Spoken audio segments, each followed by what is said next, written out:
Hello, everybody. This is Setsah and Sue, and we are having a conversation about spiritual warfare, our connection with God and higher beings, and having an agreement with them about what we want to manifest. And to go on, say a little bit more about what you were saying. Like you said, you have to have the intention. You have to ask for help. We can't assume that it's all on our shoulders all the time, just in the 3D world with our little tools and our little cars and running around trying to make things happen in our little worlds. We have to stretch our minds and our hearts out to the universal awareness that there's much greater sources of power and wisdom available, and we have to tap in when we need it. We should tap in when we need it. I think you said it perfectly. I think there's a hierarchy system too. I mean, there's angels, the angelics, and different frequencies that energy resides in, or sort of, I wouldn't say manifests, but sort of works through to God in at different levels. And I think we have the ability to access them if you're humble and you're truthful, and if your heartfelt wish is within God's divine plan, then things happen. I think we have to be aware that there are tools that are gifted to us that we can use, and we're learning to do that. At least I am. I'm learning how to use it. Painting with energy. I really like that, Sue, when you mentioned that to me. And painting with energy, to be able to visualize and to use it in a more expansive way. Not in a negative form, but that the outcome is heartful and for the greatest of all. I think that's the rub. You can't do something out of jealousy. You can't do something out of greed or want or lust or desire. It has to be in sync with the big guy. It has to be in sync. That's right. And when you're doing the energy work, first of all, you have to know that you're doing the energy work. I mean, you can't just say, well, this is just my imagination, because your imagination is not separate from energy. Your thoughts are energy. They actually are energy. And it's faster than light. And so you have to trust that when you're doing the work. And being in sync with a higher order means, for me, I say, I need this to happen for me. I need help. I want to get this health. I want to get this message out, if I'm sending a telepathic message to a distance, that this or something greater will happen through God's will. Now, I don't always know if it's going to happen exactly the way that I put it out, because there's billions of connections in between and billions of other possibilities and probabilities that I can't see from this level. So I always say or think to myself, I hope something like this can happen, and you, Lord, you know what is the best way to make it happen. If I want to teach some enemies a lesson, I have to hold back and say, I don't want to hurt anybody. I don't want to cause anyone an illness or death. But if it is God's will to show them this is how He works, they're just looking at us, right? We're just little people in little houses on the planet. But not really. For them, well, from the limited point of view, right. But I say, Lord, you show them that this was your hand in the matter, because otherwise the retaliation is against us as little people, so-called in quotes, right? Yeah. And otherwise, I want them to know it's His hand. So it could happen something can happen in a place that you don't even expect, like this, this military flight to Antarctica that went down yesterday. Mm-hmm. At least according to the news, it went down. Now, I didn't say that, and I don't want 38 people to die on my account. But if God decides He wants to teach them a lesson, that's His doing. You know, Mm-hmm. Mm-hmm. He knows what they're doing to us. He knows.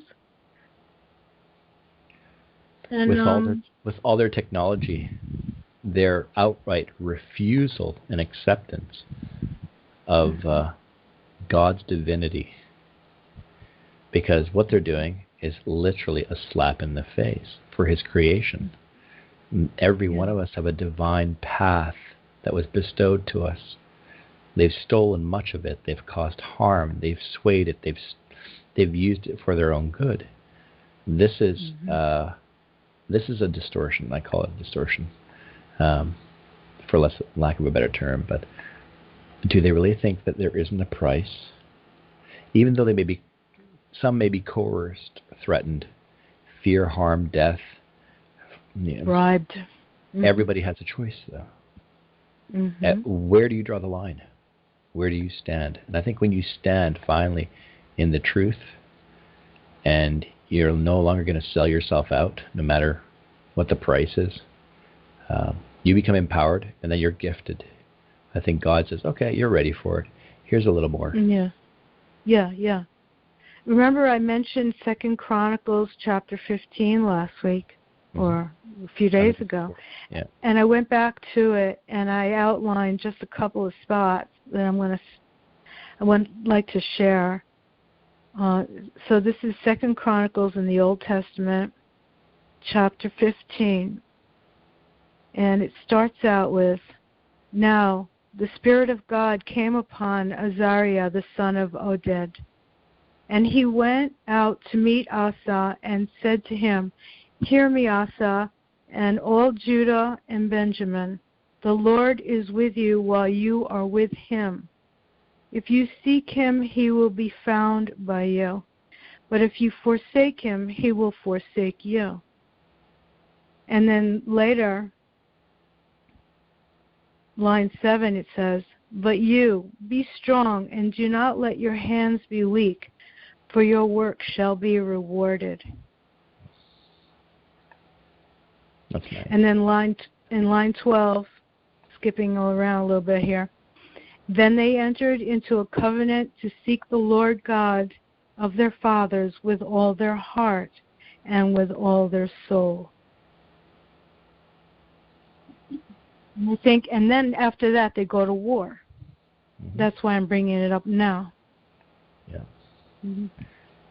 When you're empowered, I think, and simply you stand in the Most High, nothing can undo that.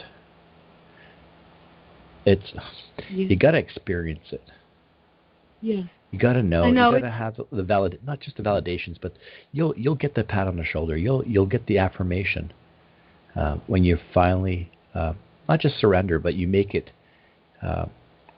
It's your path. It's where you were meant to be, and when you accept it, and you lose the fear, you lose the ego, you lose the. But I wanted a big, shiny, better, faster. You get rid of all that.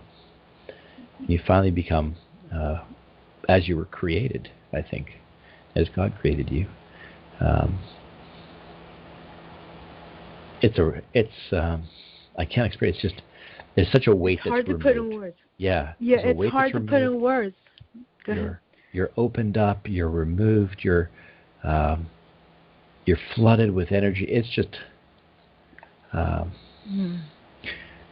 you're almost, I wouldn't say anew, but you are clarified. How's that? You sort of like you blossom and you realize, oh, okay, great, bing, now it can shine, and then you can go do your work. There's no mask.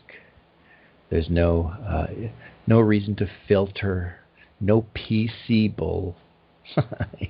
Political correctness doesn't exist with God. You just. Oh, I thought you meant PC like computer bull. Oh no. Yes. all all these forms of man, we'll say, these controlling mechanisms that are indoctrinated to man, that sort of slips away because you become you. You step into you, and there's nothing that can undo that. Yeah. You see people on the calls elsewhere and in life, and they're wearing masks out of fear, obligation, desire. It doesn't have to be that way. Yeah. There's a definite lack of humility in our society that I think helps them to feel bigger in their own selves, their own image, their position, their trucks, But when you come before God, and I wanted to go back just to that point where you said that there's really no words for the experience of having that oneness. You have to feel it. You have to be there. And other than that, it just sounds like a lot of books have been written over the years. And people get bored. They say, oh, they're preaching, there's something in the Bible. Yeah. But it's not like that. It's more like the experience is forefront, and the Bible backs it up. For me, anyway. Yeah. Yeah. The love, the tremendous love and compassion and presence, just the presence. There are no words for it because it's not from words. It's not made by words. It's not ruled by words. It's presence, His presence. It's too much to even speak of. So, I'm a little lost for words. Yeah, but the Bible, when I read it, I find places that match my experience, and I think a lot of people do that anyway. They're looking for comfort, if they're looking for ideas, or what should they do about their marriage, or food, or whatever. There are a lot of points for guidance in there, but He stated, in several different ways through many different prophets, the heart and the soul. The heart and the soul is where He finds you and where you find Him. And you can do all these other things too because of it, because of that connection. You just want to. Yeah. So, anyway, going back to... Yeah. Oh, go ahead. Being in the flow. When you're connected and you're in that flow, everything, there's no resistance, meaning that you're not pushing against an agenda, you're not pushing for a desire, that you're there just doing as He wishes. So all the skills and talents, all your daily nuances, whatever you think is important, when you finally just be in the flow, I know it sounds kind of cheesy, but when you're finally vibrating at that state, everything, it becomes like skating on ice. You're just flowing. It's effortless, and things come to you and they flow, and you have amazing interactions, and you could never put it together. You could never put it together for yourself, and right. You just release that grasp that you got to hold on tight for an outcome, and you got to put. It's not necessary anymore. No. You just have to be clean and clear, which is very difficult for TIs, in your intent and your connection, and everything else sort of fits in. Yeah. It's a tough lesson to learn. It's a tough lesson for anyone to just free themselves up. Well, surrender is part of it. And I don't mean surrendering to evil and to the enemy's plans for the world, but surrendering to God's plan. And that means you have to have a tremendous amount of faith when you see chaos around you, when you see suffering. But if you surrender, you can flow with it better. Like you were saying, okay, I see this, I know He's got a plan for this. Maybe I can help, maybe I give this to somebody else to do, Yeah. But I think we need to have that tremendous amount of, and I don't want to overuse the word faith because it's like it's a I trigger like for a lot of people. Trust. Trust, yeah. Trust. You have the trust in something greater than yourself, and where everything. I mean, these people. I mean, with their hybridization and their fake genetics and their breathing synthetic life. Who puts the breath of life into a tree, into water, into you, and keeps you there? AI? I don't think so. Doesn't work that way. AI didn't invent trees. Exactly. It's a It copy. didn't invent the oceans. It didn't invent the ice caps. It didn't invent any of it. It didn't put the solar system in motion. On and on and on. No. So, yeah, it's such a... We have to remind people, though, because they are getting lost in it. They're getting lost in the soup of data that seems to be the most important deal. You know, oh, get another deal on your phone. Get another deal and get this thing, get that thing, more download app, blah, blah, blah. Who are you if you don't have the most, expensive iPhone? Yeah. So I saw this guy, because I was looking around, and it's like, well, I don't know anything about those. He pulls out the heavy, big phone out of his pants, and he says, well, I have the latest iPhone. Like with an attitude. Like, wow. Yeah, but you keep that thing right next to your nads, right? I have the latest cooking device next to my Johnson. How's that? And I pay for it. I paid big for it. Thousands. Yeah. How did you respond? I looked at him. I said, I looked at him and I just did my reading, right? My quick 5-second reading of somebody. I'm like, yeah, but you still didn't shave today, and those clothes you wore yesterday, and who do you think you are just because you have a phone? Yeah. I mean, who cares? That doesn't make you who you are. Yeah. And you have more potential than you that I see that you might not even see yet, like your creativity, like your mechanical abilities, that maybe just walking around the store is just kind of wasting away. Yeah. Well, all that in the 5-second reading, Nice. The exterior was his posturing and waving the phone in my face like this is the thing, and I don't care about that. That's yeah. Is it for is it a sense of achievement or gratification? I'm trying to understand his point of view. What's the motivation? It's kind of like it's a status symbol, plain. It's just a status symbol. It's like in the old days if you had a Cadillac, hey, look at me. This is who I am because this is what I bought. Yeah. But we're getting off the topic again.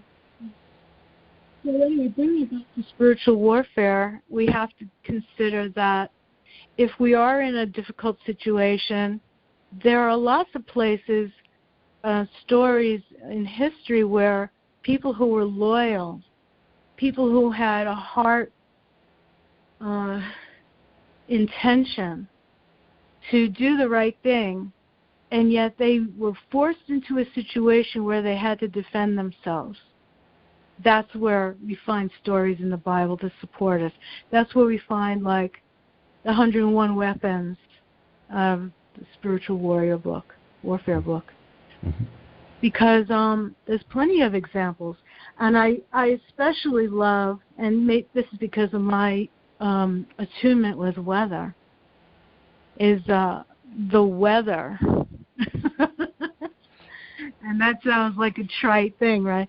But no, floods, earthquakes, fire, ice caps, mudslides, wind, the whirlwinds, all of those things are his hand in the situation.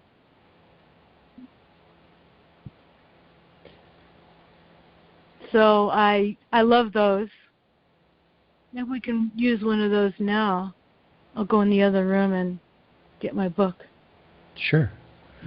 I think the book that Sue is referring to is the 101 Weapons of Spiritual Warfare by Dr. D.K. Olukoya. I'll spell it Olukoya. And it's really interesting. You can read it from start to finish, but I would suggest people open it as they're guided to whatever chapter. It's I wouldn't say it's more fun, but I think it'll be a lot more personal when you do that. It'll be in tune with you. Like I did the same thing. I trust so much that I'm going to get what I need, and so right now I open up. It's Weapon 25, Lightning of God. Now this actually happened to me. About 15 years ago, I had a dog for a little while, and I was forced to give him up because he looked like he would be dangerous to children. In my neighborhood, had a lot of children. So I found him another adoptable home. Mm-hmm. And then I later found out that they sent him to the pound, and by the time I got my call through, he'd already been put to sleep. And I really went into a rage. I was like, I couldn't believe it. I love this. He was a white German Shepherd, all white. Oh. And I called him Wolfie because he looked like he was part wolf. He was wild. You know, I tried to tame him a little bit. Yeah. That they didn't call you. No, they didn't even let me know. And then, so I was like, I can't believe this county. And, oh, my God. And it was like, a couple of weeks later, there was like a lightning strike at the courthouse, and it burned up the roof. Right on. And the pound, the animal pound is like in the same area. I mean, they're ruled by it. You know, that's like the seat of all the. Yeah. But that really happened. It blew up the roof of the courthouse. And it's so timing. See, this is physical manifestation of a spiritual, I wouldn't say a wish, but in line with God's divine plan. The fact that they dishonored life in such a way, and that there would have been a possibility or a chance to continue that beautiful gift with you or through other people, instead they chose to destroy it. Well, God's got a bigger hand. They didn't even give me time to come down and reclaim him because nobody told me. I was making these calls. But anyway, that's the long story short of it, right? Yeah. And lightning is one of the things that shows up time and again. Yeah. It's pure energy. Yeah. I mean, it's pure power, thunder and lightning. And did you want to read so something here, from that? Yeah, I have it. I just opened up to it right now. And here's Psalm 144, line 6. Cast forth lightning and scatter them. Shoot out thine arrows and destroy them. Whoa. Because that was David, with all of his enemies surrounding him. You want me to read part of the chapter? Yeah, definitely. Fill us in here. I mean, it's a little short. It's not too long. I would definitely read it. Okay. Yeah. This weapon will give the enemy public disgrace. It's a powerful weapon that can be used to arrest and deflect arrows. There's certain words I don't like to say. It is a suitable weapon for fighting foundational battles. You need it when you want anti-breakthrough powers to somersault and die. Anti-breakthrough powers, thus hindering powers to somersault and die, or to turn, right? You can use this weapon when you want to totally confuse evil spies. Lightning is a formidable weapon created by God to destroy the enemies of your destiny and enhance your deliverance. In the physical realm, lightning comes out in a frightening form. It can be visible from one end to another end of this earth. From one end to another end of this earth. It is so palpable that it cannot be unnoticed. When God casts forth his lightning, the enemies are scattered. When the enemies of your deliverance gather together to ensure that you remain perpetually under bondage, the instrument of God will use to scatter them unto desolation. I'm not reading that right. The instrument of God will use to scatter them into desolation is the weapon of explosive divine lightning. The enemies of your destiny and breakthroughs cannot escape the fierce lightning of the Almighty. And then there's Psalm 144. And there's another one, Psalm 18:14. Yea, he sent out his arrows and scattered them, and he shot out lightnings and discomfited them. Pretty cool.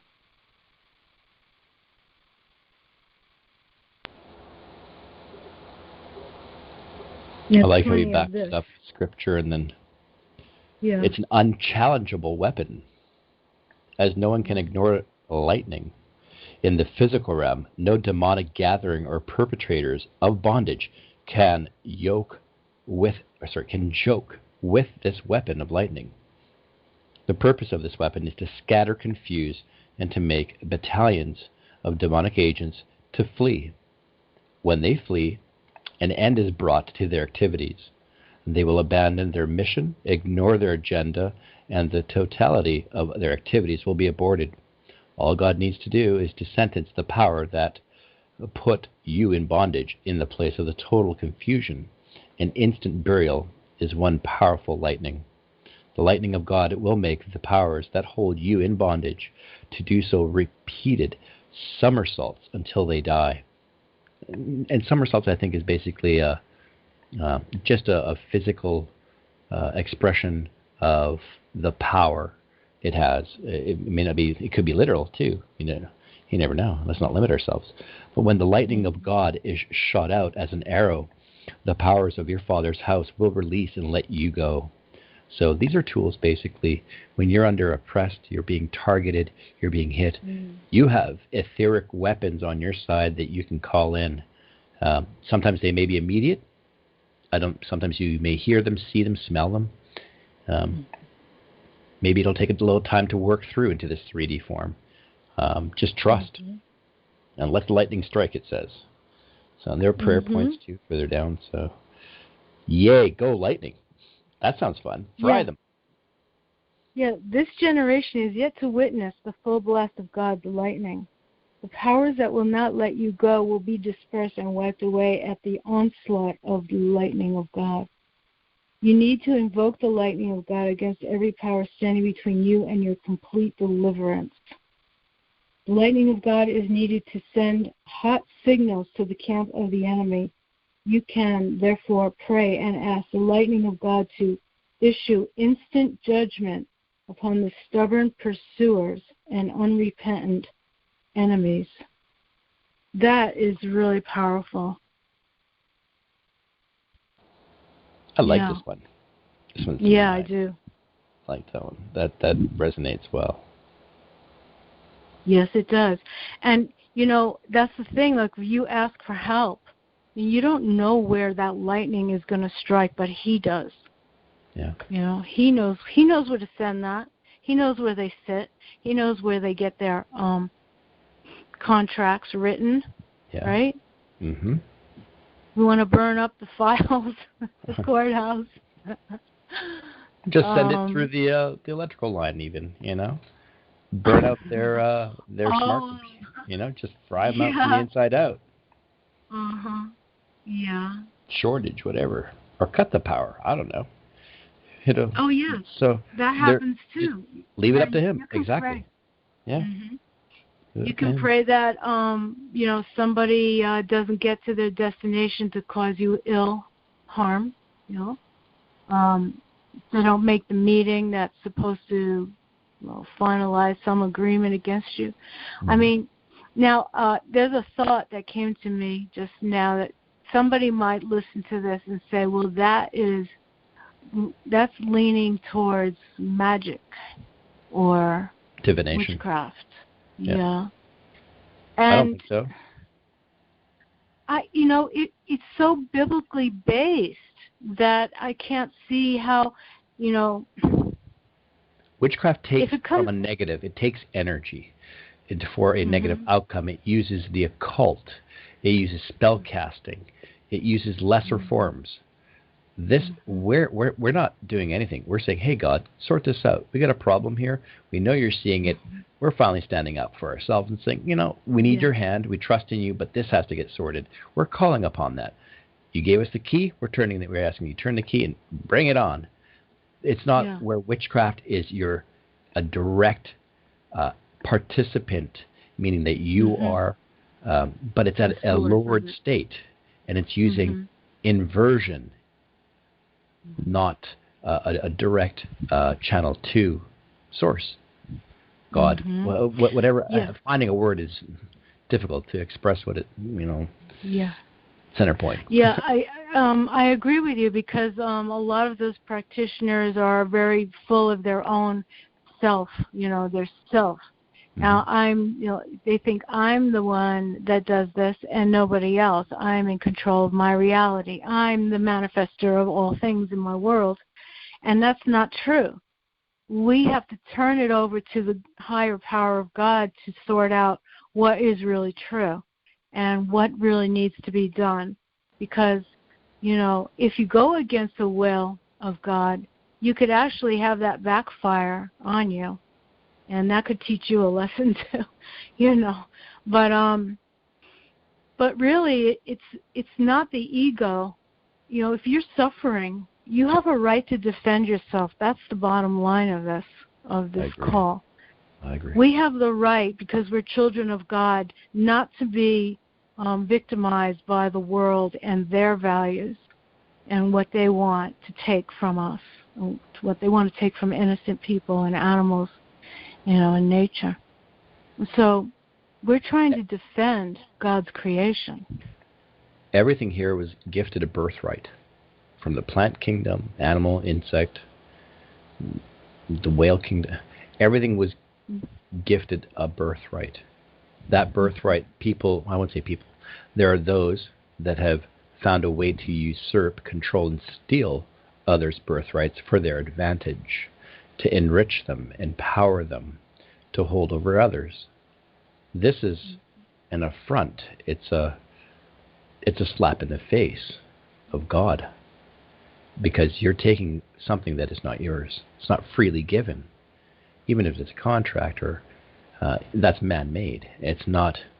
You're not running on God's principles. You're running on man's written. It's when you take in such a way, trust me, there's a price. There is. That's all I got to say. I wish when people finally get it and realize that there's a price, you govern yourself differently. Yeah.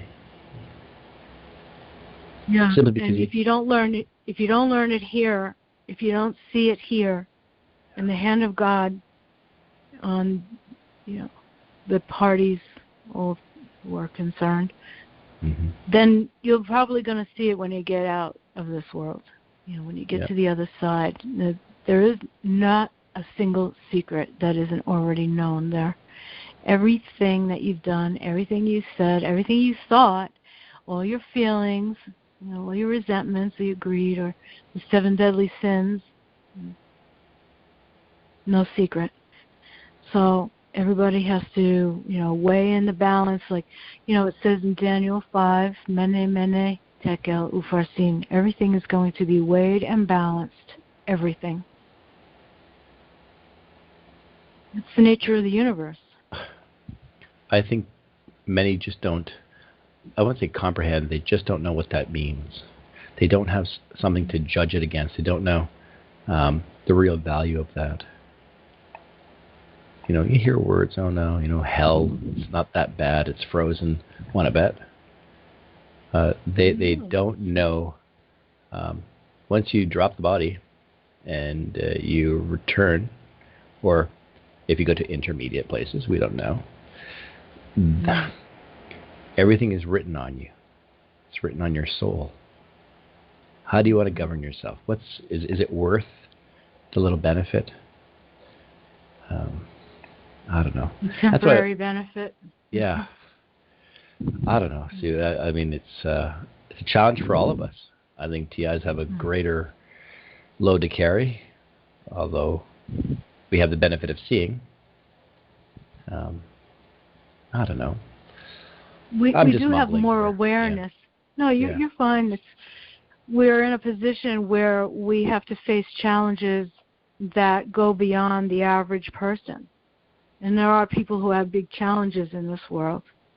But we have like an ongoing, everyday battle to deal with. So that puts us a little bit further ahead in wanting, understanding about what is the purpose of this in the bigger picture. You know, we're always looking for the bigger picture. And there are stages of that understanding, or people try to get to, like, what is doing this. You know, they want to know about the electricity and the shielding and move up to who's doing it and why, and then they go through the legal level and they go through the medical. Yeah. I mean, really, in stages, you can actually we could probably write a book. Yeah, you can literally see where they're at in processing through this, and it takes years. Because let's say somebody is convinced that legal action is the direction to go and this is going to fix it, and then find out that it didn't, or that, you know, the people in Washington are in on it, or, you know, I mean, you go through that. It might take years to get to the point where you give up on the legal aspect. How much life energy that was bestowed upon you that you're going to push yourself through an admiralty court system for either to be acknowledged or looking for physical compensation, maybe. Compensation. But then again, money isn't real. It's a debt instrument. It's fake. It's printed by the people, by the fakers creating this problem in the first place. So it has no value. You're just buying more into what's harming you. It's just a different aspect of that falsehood. It's crazy. It's just, it doesn't, when you finally step back, and that's why I say on some of the calls, step back. You'll get a bigger picture. You'll govern yourself differently. You'll find a little bit of peace. Yes, you're still being harmed, but you're going to be able to govern yourself in a better way. Mm-hmm. And what I've come to is, you know, you knock on the big door, that one last door, say, hello, hi, got a couple problems here. We need your help. What do you got for us? And so far, this manifested, this little book here and some other things, and the book and the Bible, and some other things. Well, but and the synchronicities get closer and closer together. The answers and the results of your thoughts and your heartfelt prayers get closer and closer and closer. That it's almost instantaneous, because at that point, when you've let go of the other expectations, you know, the doctors and the hospitals and the reports, when you've really let them go, I don't mean just saying, well, I put it in my drawer, maybe I'll go back to it. No. I mean, God expects you to sever all of your expectations of the worldly answers. You have to when you're in this position. You just have to. And so and letting go, it seems so, I don't know, cliche. Oh, just let go and let God, like, you know, they say in some of these support groups. But it's true. That the truest letting go is when you really don't expect the world to answer you anymore. I mean, you just given up.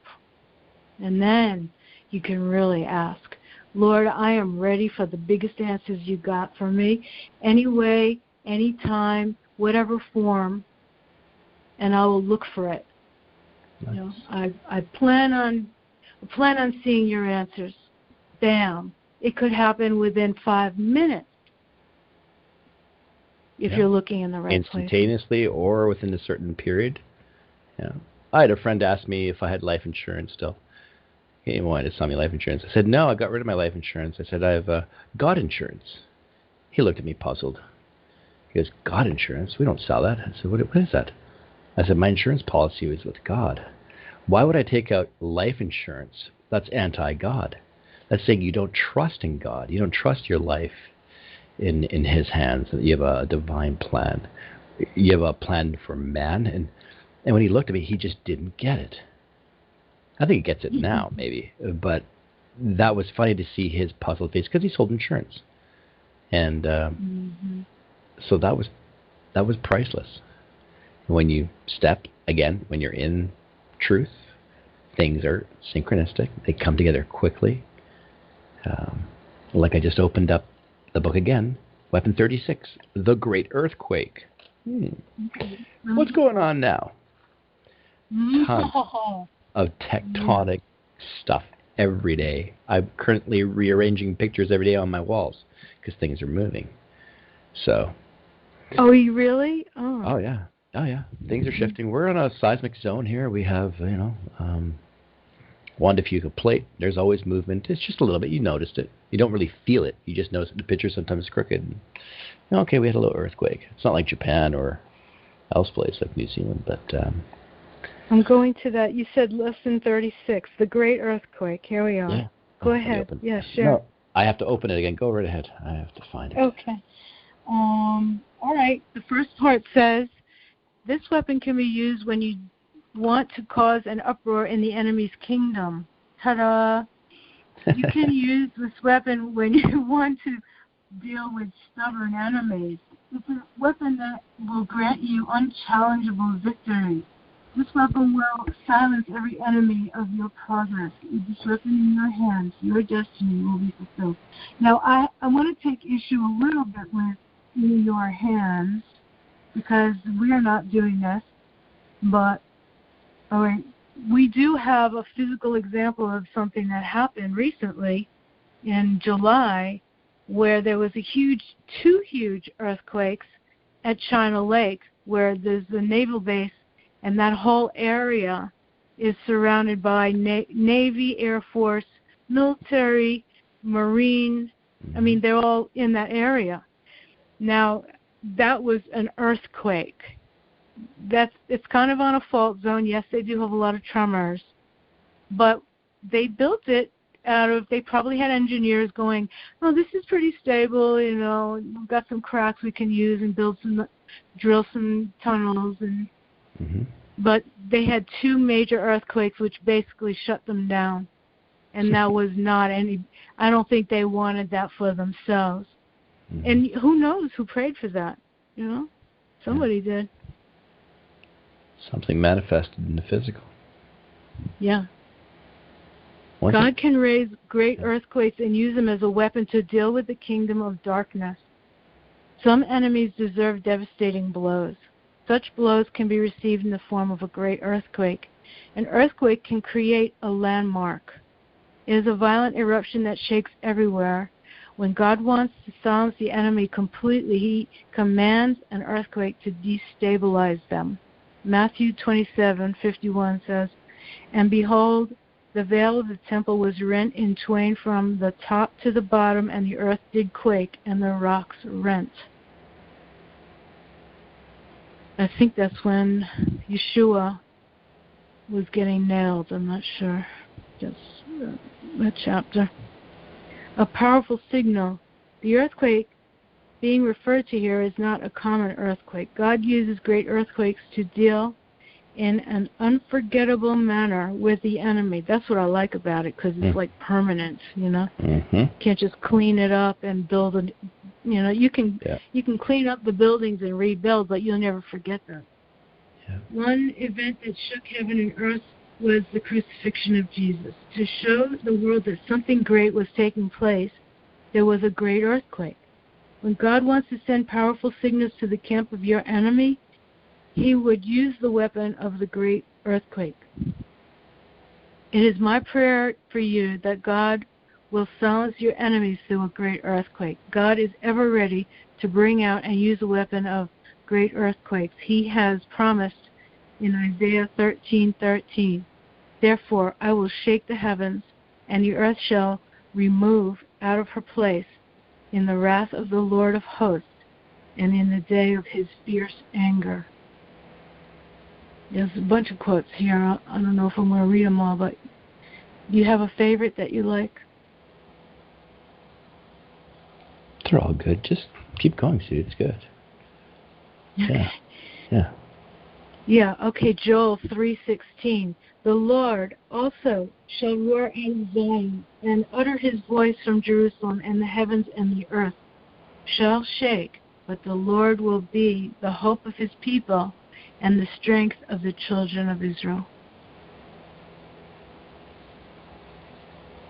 I think that's good right there in the prayer point. So, yeah, I mean, I didn't expect this book to be so inspiring, but, there's two great weather-related tools that people can call on, but really you're calling on God. Remember that. This is not individual empowerment as much as it is God empowerment, giving him a chance to help you, help work with you, through you. Mm-hmm.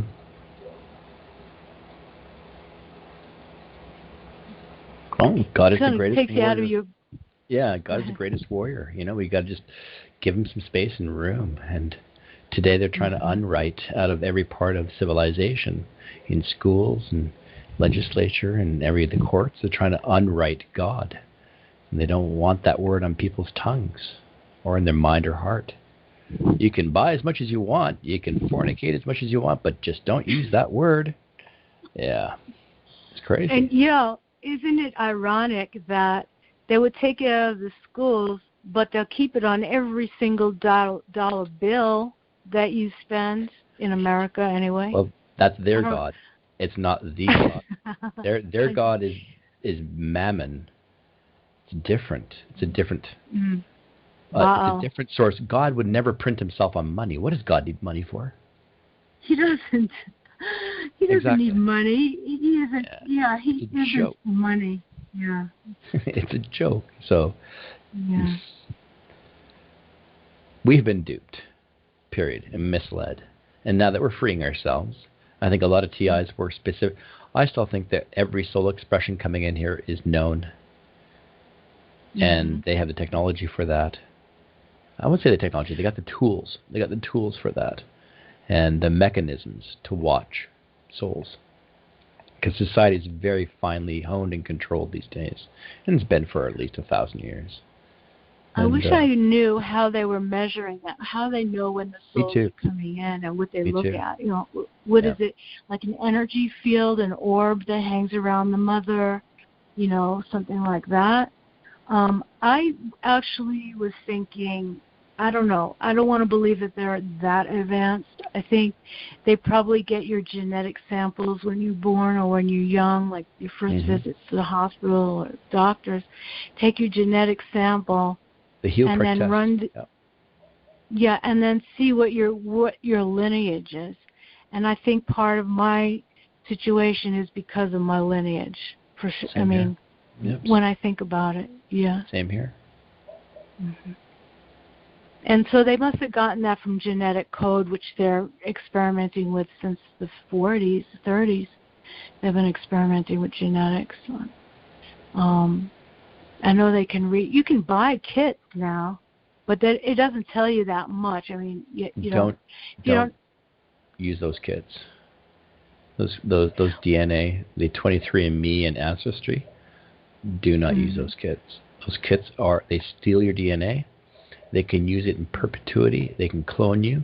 They can build bioweapons. They can do anything they want with it. You're giving those two companies. One is basically owned by the Mormons in Utah, and 23andMe, I'm not sure who, but where's the money coming from? But the point is, how would they have access? How would they have this technology? On top of the fact, why would you want to consent to them? Just ask your parents. Ask your grandparents. That's right. And, well, I guess what I was going to is how inexpensive it is relative to what it used to be to get a gene analysis, DNA analysis. Right. It's gotten down to, you can order it on Amazon. I mean, who would have thought, that you could do that? And this time, that's definitely, there's competing companies. But, so our DNA, basically, in our blood, basically, because it carries all the information of our ancestors, all the way down. All that is never lost. It's accumulated. And so they know Yeah. exactly through our ancestors and who we are and what's being magnified here. And now with technologies like CRISPR coming in and splicing, you have to be, it goes against all creational principles to be doing that kind of stuff. You cannot do that. I mean, people who have liver transplants or different blood transfusions and anything else, they take on their DNA changes, their personalities, their gifts. Sometimes they lose the ability for certain things and gain others, or they take up smoking, or these are all, you cannot contaminate DNA that way. And they're doing it deliberately, trying to unwrite God and unwrite our soul expressions that are here. I truly feel that we're accelerated in many ways, and they're trying to stop mankind from being as we were created. And this is just a part of it. Yeah, there's an area, it's not a new area, but it's gotten really, really detailed and advanced. It's called, where they're doing microsequencing, where they're rewriting the code in the DNA. This is so deep and so detailed. So like they try to blend species. Let's say they want to put a possum DNA and a chicken DNA together. Yeah. Right? You can't do that. And they come up with these horrible creatures. Those poor things suffer. I don't know how long they live. But in our situation, they can actually rewrite DNA with frequencies. That's what I heard anyway. They can. So I think that our light meditations are crucial. Sunlight is crucial. And being aware of that you want to maintain your own genetic code, by intention. And I've heard that there are certain frequencies you can listen to, or certain kinds of music that will more or less realign your code. I don't know how effective that is, but it's worth a try if you feel like you've been messed with. If it's a true frequency, possibly. Everything's been digitized, so it's hard to know. I think if you can obtain the natural frequency somehow through a harmonics or through an instrument, yes. I think intent is probably a lot more powerful. Just your heart, divine will, and asking for help. And I've heard there are prayers. There are certain prayers that can say, can you fix any of my DNA? I heard some Christian ladies saying a prayer or two about that. Don't let anything be rewritten or overwritten or mixed up. Well, yeah, that's basically. It's almost like laying a claim.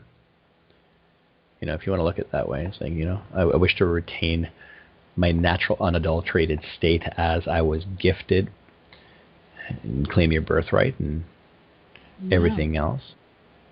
Yeah. That's basically, hand of God again. Yeah. But heartful intent. I'll have to explore that a little bit further too. I'm curious. Yeah. How would that I work? really feel that the light meditations have helped me so much. I can't stress it enough. It sounds so simple, and it sounds so, like, oh, that's like New Age. But it's light. Who created light first? That's God, He or. He said it. That was right in the beginning. Be light. Let there be light. And we are made from that substance of energy, of light. And when we're, cowering in pain or getting, different sleep patterns and, so we're thrown off, our connection with the sun and the fresh air changes, it diminishes. So we have to recharge with that. And I think that the light, the cells know, plants know where the light is. You don't have to tell the plant, look south. It's already looking south because it knows where the light is coming from. And anyway, it's not New Age. It's very, very old age. It's ancient, if anybody has a question about that. I came across a little bit of information here. It says that the HeartMath Institute has shown experimentally that aspects of DNA molecule can be altered through intentionality. When individuals are in the heart-focused, loving state and a more coherent mode of physiological functioning, they have a greater ability to alter the conformation of DNA. That's interesting. So for resolving the question of whether it is a matter of energy universe, it is not an interesting philosophical dilemma, but involves our very survival as a species. Interesting. And it goes on basically about electromagnetism and Emoto's experiments as well with frequency and water. But again, heartfelt intent, which is scalar waves, basically. It's frequency. We don't really know what scalar is yet, do we? I know. I mean, we're yeah. I mean, maybe it is heart energy. Maybe that's the heart speaking to the heart of others. Yeah. Well, who knows what that wavelength is? I guess they know. They probably have that measured, but we realign. Intention and thought is an energy. They are energies, I should say. The thoughts are not always intentional. I should say separate, but they already know. They can measure that. It's measurable change when you align your thought and your intention with a specific outcome. You're really aligning energies. I can't even say that enough, because that's where we're at as a species. We are learning to evolve at a higher frequency. Everyone thinks wireless, wireless, wireless. But you're still transmitting data. You're not at that level where you're truly connected yet, unless you can do it without a phone or a computer. That was another thing I thought about last week, because I felt you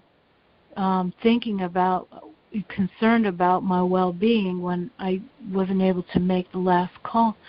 And I sent you a message telepathically, like, I'm okay. It was Wednesday night, and I really was okay. And I sent it quick, clear. And at that same time, I was thinking, this is where we're really headed. And this is why the Air Force and everybody wants to play with synthetic telepathy, because they want to get ahead of the game of real telepathy, which is our true birthright. Mm-hmm. And we can communicate that way if we didn't have so much interference on these cell towers and people and their garbage flying around in the air. Exactly. The chemicals, the poisons, the alteration, the TV, the screens, scrying screens as I like to call them, everything. We're being inundated with a tremendous amount of distraction and noise and things we have to sort of push through just to be in our natural state. And no, it's not. I don't believe it's witchcraft. Many people may be concerned that this is a form of witchcraft. It is not. I looked something up. I just wanted to share here that black magic is really only a graduated combination of sacrileges and murderers designed for the permanent perversion of human will and for the realization in a living man of the hideous phantom of a demon. It is therefore, properly speaking, the religion of the devil. The cultists of darkness, hatred of good carried in the height paroxysm, I believe that's the correct word. It is the incarnation of death and the persistence in the creation of hell. Basically, this is written by someone who wrote the book Rituals de la Haute Magique, and basically it's an inversion of God's creation. It steals energy.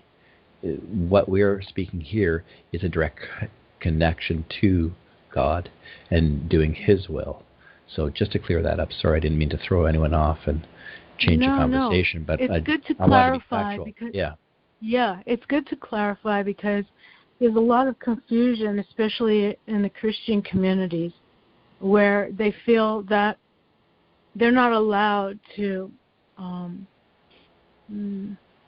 expand their awareness into these other dimensions, but these are part of the universe, you know? Yeah. And God made those dimensions. And as we evolve as a species, we have to learn how to navigate in them. Just like we had to learn how to navigate with an electric car, or before that it was, the steam engine. Yeah. I mean, you look at the history of transportation, we have evolved quite a bit. But it didn't say that we weren't allowed to navigate on the earth because of our beliefs. You know? Right. So we're navigating on new territory. That's my analogy on that one. So Christians shouldn't be afraid to accept the gifts that Yeshua has, that he used point blank many times, that he accessed, and he says, you can do these things and more. I remember. It's in there. You know, you will do these things and more. And so I've taken that to heart. I want to be as much as I'm supposed to be. I don't know how limited that is, and I don't know how great that is. To be in Christ, En, means to be in or part or with or in resonance with the frequency of. When you resonate at that purity and connection without bad contracts dragging you down. without the hindrances and the bondage. Yeah, exactly. Because this world wants to keep everyone in bondage, and exactly what Yeshua stood for is freedom, liberation, true freedom, ascension. Yeah. But what about my smartphone? It gives freedom. I can look anything up. I can look up that. How do you spell it? I'll look him up right now. Yeah. Oh, please. Well, yeah, you can. I mean, there are a lot of interesting things that can be done with technology. No doubt about it. I've done my searches. I'm not done doing my searches, but I'm not going to make it my God. That's the difference. You cannot make technology your God. I'm sorry. That's just going too far with it. Yeah. I think someone's starting an AI church, the Church of AI. Literally. It's I heard that. I know. That's crazy. Really? Like Washington or Oregon somewhere? Yeah. California. Ones and zeros to a mechanism. Really? You're giving to me, it's beyond my understanding. I don't know how someone could even, maybe it's a tax benefit, I don't know. But that's still mammon. It's probably, like $150,000 membership fee. You got to drive a Tesla too. And you better have the money to join. That's how Scientology is, right? Scientology. Yeah. I can't believe they allow that to exist, knowing the harm it does. But let's not go there because there's a lot of dark energy. Let's cleanse that. Boom. Away from here. You have no room for that. Fly back wherever you can. No room for that. Let's sage the room. I did a frankincense cleanse the other day, and it really does help. It shifted. I added a little bit of myrrh and some copal to it, and it was just lovely. And let that waft in and open up the windows, and it was just amazing. And if you do that, make sure you disengage your smoke detectors, because they will go off. Well, can you give us a little step-by-step for that? Because I've done those kind of burns, but different. I've not used oils for it. I've used actual resin or leaves. A beautiful Japanese bronze bowl that's been filled with very, very fine sand. And I use the same sand. I use a coconut briquette, and which is compressed into a disc. and you'll light one side of it. It'll flicker through, and it'll start to burn from one side to the other. On top of that, you're going to place your resin, your frankincense, myrrh, whatever you may have, pine resin. Each one burns at a different frequency. I don't say burns. It almost just accesses the heat. There's just smoke, so it doesn't carbonize. And I like to first say a prayer and then methodically go through the home in different places with a heartful intent. And sometimes it'll collect in a certain area where it's heavier. Occasionally you may want to just blow on it so that the embers are dying low to bring it back up. Cleansing yourself first is a really good thing too. You never know if you have an attachment or if your mental state isn't where it should be. And then room from room in room, and keeping a window or two open so you have a bit of a draft. That really works. But I think in the next, people who, I think you'll find that if you're to try it the first time, you will feel a result. The more you use it, I think it becomes more subtle, simply because you've cleansed the area and you know what to expect, kind of thing. But you don't see the shift as much because you're already purifying your home and your place. But there are places online or local. I go to an apothecary that you can buy frankincense resin. They look little globules, and myrrh, which is a lot darker. When it first hits the coal, you'll get a burst of citrus and that little sharpness of frankincense and the myrrh in the background. And this was created from God's divine will through a tree that it came through in that time and place in Africa where the sun in a day caused this tree to weep its resin. I mean, it's just, you just have to be thankful. And it's a beautiful healing. Its highest auric value is frankincense. So it resonates at an extremely high rate versus something very, very low, toxic chemicals. Why would you not want to impart that in your home? That sounds nice. I moved away from the stronger scents like that. I'm going to, for the holidays, why not? Frankincense and myrrh, right? Those were the gifts of the Magi. And exactly. I think, this is a good time of year for that. I might, instead of burning, I think I might just put a few little drops in a cotton ball and put them around different places. If I'm feeling a little low or if I need a little bit of a boost, I will place a couple drops onto the back of my hands, and I'll just very carefully spread it out. I won't bruise it, and you will feel an immediate shift if you're sensitive enough. You can also breathe it in if you have lungs or a throat problem. If you just breathe some of that in, be careful not too quickly. It is very, very strong. That, from a chemical standpoint, amazing. From, I think, an energetic standpoint, even greater. So putting high frequency in your place, do it. Music, sound, frankincense, it'll all get you to connect and to keep that resonance with your path. All these little things, you just fine-tune it to what fits your modality or your way of being as you were created. But frankincense, I mean, it's the season for it, mulled apple cider, the cinnamon, cloves, nutmeg, allspice, and then it's homey, and put your warm socks on and fire, build a fire, or just coziness, just comfort and get to know yourself and thank God. Yeah, thank God for it all. Sure. Exactly, and to know that it's a gift.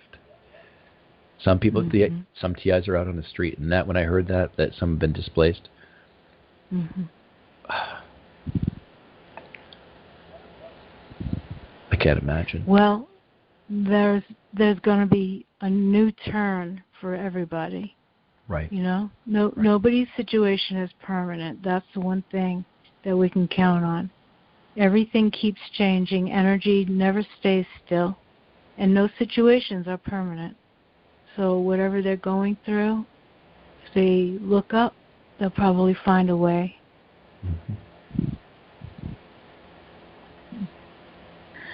So any last words before I stop the recording? I think that was a really good thing with about the fragrance, light, energy.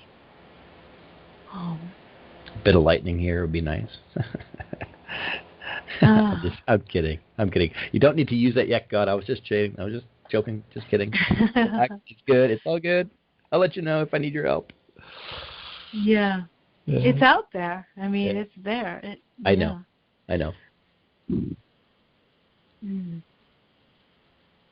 I was sending energy to my cat because she feels lonely. I'm in the other room. That's why she was crying. I don't know if you heard her. No, I didn't. Okay. I was trying to calm her down with energy because she was crying for me. And there's nothing wrong with her. She just feels like, I guess she has abandonment issues because she was a stray, And so when she doesn't see me, she gets a little anxious. But I'll get back to you. Can you hear Boo Boo in the background? She's fighting hard. She's very territorial now, and so she occasionally. I don't hear. I can hear it through the vent, but okay, she'll let the other guy know. Mind your place, mind your manners. Yeah, my space. Pretty much, yeah. It's funny. It's instinctive. Mm-hmm. Yeah. I couldn't imagine my life without the companion of animals. I don't like using the term animals.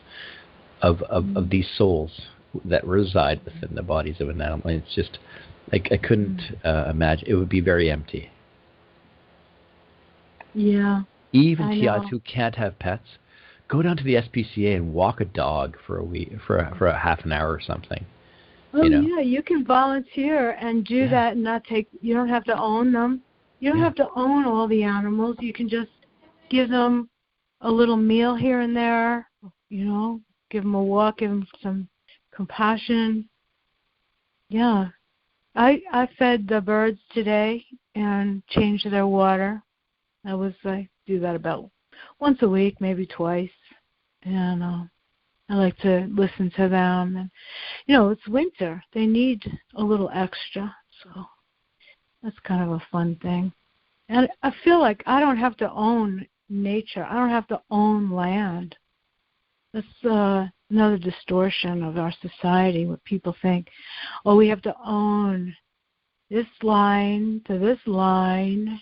I made this line. Did you agree that this line decides where we live and who owns it and upwards and downwards from that line? Really? I mean, what kind of invention is that? It's all fiction. So anyway, it's all fiction. It's invisible, and then they build a fence, so that makes it real. Okay, you can think that if you want, but it doesn't really make it real. Just imaginary lines that people put around things. Give me a second. Yeah. I need to let Harvey out. Okay. He's insistent. I'll be right back. Okay. Thank you. Okay. Well, everyone, we're getting distracted by our pets who have needs, and we love them. So I think we're going to end the recording here. Blessings to everyone for the holidays. I hope you get everything you need. I hope your prayers are answered. If you need health, if you need prosperity, if you need wisdom, if you need enlightenment, I hope you get all of those or any combination. God bless all of you. We'll talk soon.